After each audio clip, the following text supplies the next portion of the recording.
Bismillahirrahmanirrahim. Materi kita pada kali ini berbicara tentang Al-Quran wal Wahyu. Al-Quran wal Wahyu. A'udzubillahi minasyaitonirrajim. Bismillahirrahmanirrahim. Sebelum kita memulai materi kita, alangkah baiknya untuk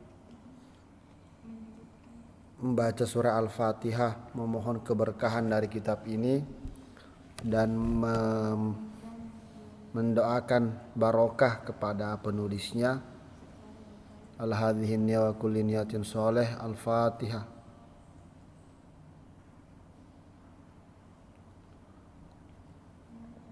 Tayyib. Al-Fatihah.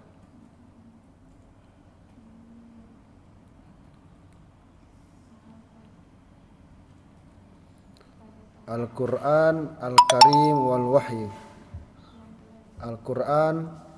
Al-Quranul Karim huwa lafzun arabiyyin al-munazzalu ala Rasul sallallahu alaihi wasallam al-maktubu bil masahif al-manqulu alaihi naqlan mutawatiran bila syubhatin. Jadi tema yang kita bahas pada kesempatan kali ini, ya, ini tentang Al-Quran Al-Karim, Al-Quranul Karim dan Wahyu. Al-Quranul Karim itu adalah lafaz Arab yang diturunkan kepada Rasulullah Muhammad sallallahu alaihi wasallam, yang dituliskan di dalam mushaf atau lembaran-lembaran. Al-manqulu anhu naqlan mutawatiran bila syubhatin, dan disampaikan dengan cara mutawatir tanpa ada keraguan di dalamnya. Wa awwalu ma nazala minhu, dan yang pertama kali turun di dalam Al-Quran itu yakni surat Al-Alaq. Iqra bismi rabbikal ladzi khalaq, khalaqal insana min 'alaq, iqra wa rabbukal akram, alladzi 'allama bil qalam, 'allamal insana ma lam ya'lam. Dalam surah Al-Alaq. Fakana hadza ibtida'an isyaran bi anna al-kitab yad'u ila al-ilmi yad'u ilal ilmi wa unwanuhu huwal ilmu wa anna hadzal ladzi jaa'a bihi la yaqumu illa 'alal ilmi wa akhiru ayati nazala minhu ala ahadil aqwal wa hiya qauluhu ta'ala al-yawma akmaltu lakum dinakum wa atmamtu 'alaikum ni'mati wa raditu lakumul islam madinah. Bahwasanya yang pertama kali diturunkan dalam ayat ini yakni surah Al-Alaq. Dan pesan yang ingin disampaikan dalam kitab ini, bahwasanya kitab ini senantiasa mengajak kita untuk menuntut ilmu pengetahuan. Unwanuhu huwal ilmu.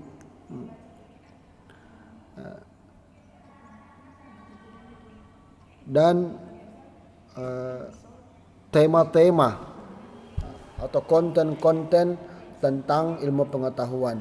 Wa anna bihi la yakumu illa bil ilm. Olehnya sebab itu, semua cakupan yang kita diskusikan di dalam Al-Quran itu berbicara tentang ilmu pengetahuan secara utuh. Wa akhiru ayatin nazala minhu, dan ayat yang terakhir turun di dalam Al-Quran yakni surat Al-Yawma akmaltu lakum dinukum. Hal ini sebagai bagian dari bentuk disempurnakannya syariat Islam.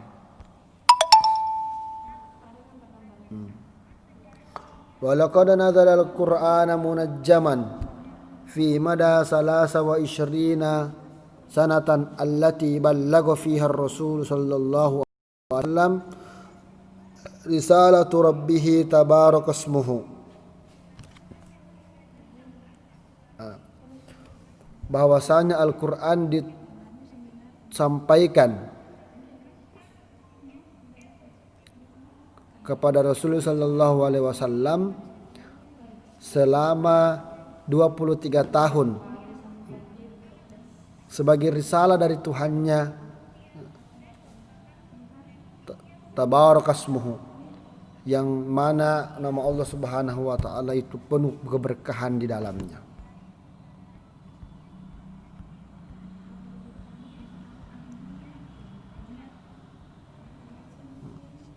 Wa qad nazala ba'duhu bi Makkah fi mada iqamatihi hiya salasa asyara sana, yang mana di dalam ini pengangkatannya Nabiullah Muhammad sebagai Rasul diturunkan Al-Quran turun di Mekah selama 13 tahun. Dan selanjutnya diturunkan di Madinah setelahnya sebanyak 10 tahun. Wa ma nadzala minal Qur'ani mi Makkah kana aksara fi bayanil aqidatil Islam. Dan adapun yang diturunkan di Mekah lebih banyak berbicara tentang akidah wa wahdaniyatillah subhanahu wal imanu bil malaikati wan nabiyyin wa yaumil akhir ila ghairi dzalik min at-tahrimil afkaril arabi bimma akhadahu minal abaihim wa ajdaduhum. Jadi yang diturunkan di Mekah itu, ayat-ayat yang diturunkan di Mekah berbicara tentang keesaan Allah Subhanahu wa taala, tentang iman kepada malaikat, tentang iman kepada nabi-nabi, dan iman kepada hari akhirat, dan membebaskan fikiran orang-orang Arab dari apa yang mereka ambil atau pelajari atau anut dari nenek moyangnya, abaihim.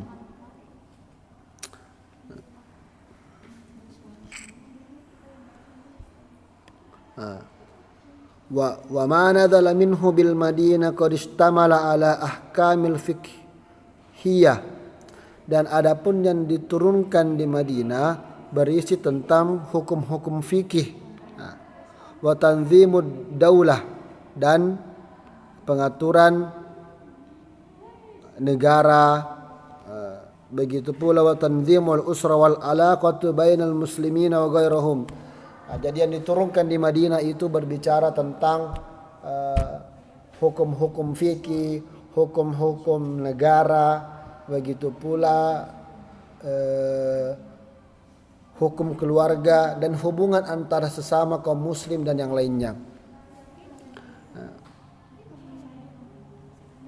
Wa tanzim minal ahkamil muahadati was sulhi wal mawadi'ah wa ghairu dzalik. Begitu pula berbicara tentang aturan-aturan perjanjian, perdamaian, yang berselisih dan lainnya.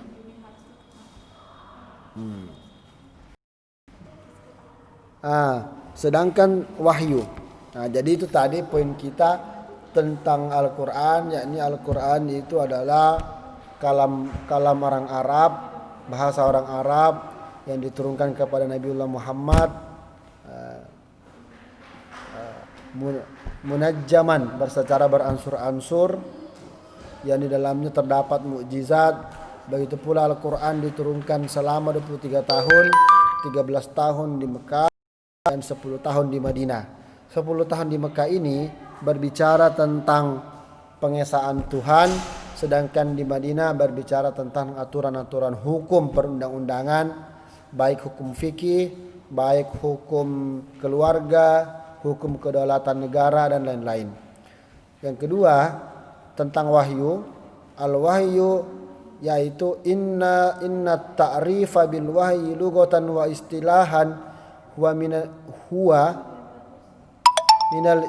minal mustalzimatid dururiyah hammati, bahwa wahyu secara bahasa yakni mengacu pada bahasa isyarat, baik yang tertulis maupun yang tersirat. Ilham dan perkataan yang disampaikan secara tersembunyi. Bil khosati bil dayatil ilmi tafsir, li'annaha takumu asasan ala mawdi'il Qur'anul Karim alladhi man ahassa khasaisuhu al-wahyu li'annahu wahyu min indillahi tabaraka wa ta'ala. Disampaikan secara sembunyi, makanya dia adalah bagian dari wahyu. Dengan kata lain, wahyu ialah informasi yang disampaikan secara sembunyi-sembunyi. Maka secara bahasa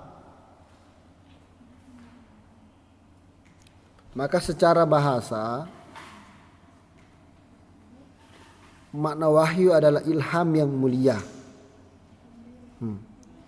Al-wahyu lughatan yatlaqu ala isyarati wal kitabah al-maktubatu bir risalah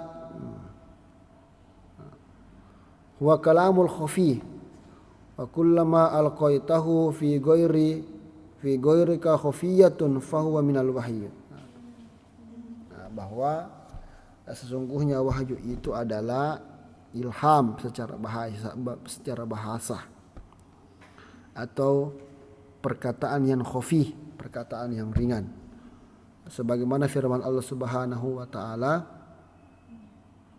wa auha rabbuka ilan nakhli an ittakhidhi minal jibali buyutan wa minas syajari mimma ya'rishun. Yang artinya, dan Tuhanmu mewahyukan kepada lebah, buatlah sarang di bukit-bukit, di pohon-pohon kayu, dan di tempat-tempat yang dibuat oleh manusia.